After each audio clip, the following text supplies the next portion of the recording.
This morning, one American is waking up as the first person ever to trek across Antarctica alone and without any help. Colin O'Brady finished the daunting journey across the world's coldest and driest continent yesterday.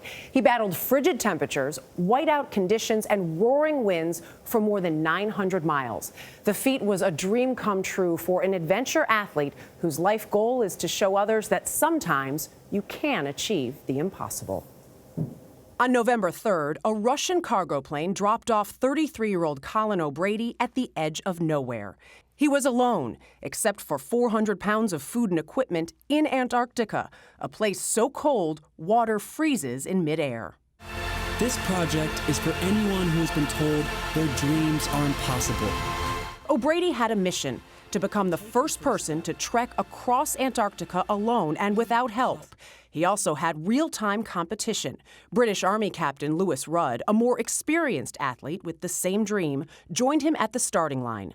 The two men took off on different paths. O'Brady walked almost 20 miles and 12 hours a day in 90-minute increments, stopping to sleep in a tent, consume 8,000 calories a day, call his wife, and post his progress on social media.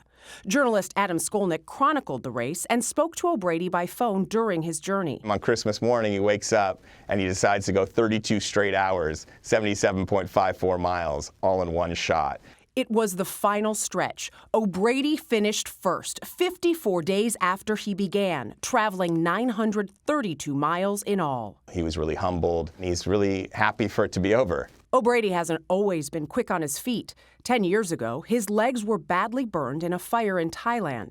Doctors told him he probably wouldn't walk normally again. But he did learn to walk again, then run, before going on to win the Chicago Triathlon 18 months after his accident.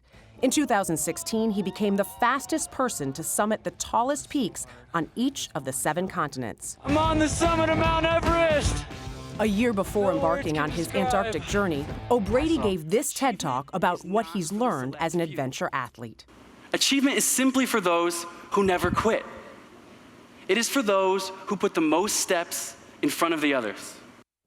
Quite literally, sort of. O'Brady is not rushing home just yet. He'll wait for Rudd to finish the race, which should take another day or two, and then both men will leave Antarctica together, just like the journey began. And this is great. So you wonder how far that really is. It's like walking from D.C. to Tampa. So think about that. And in Antarctica conditions. And what sportsmanship for him to wait for the other person to get to the finish line to leave together. But he wasn't just in a race against him. He was in a race against himself. It's so inspiring. Teamwork, competition also puts all of our commutes home for the holidays in perspective. Very much so. By the way, the last person to try this before them last year, they quit. The year before, someone died trying to do this. So they knew the risks going into this, certainly.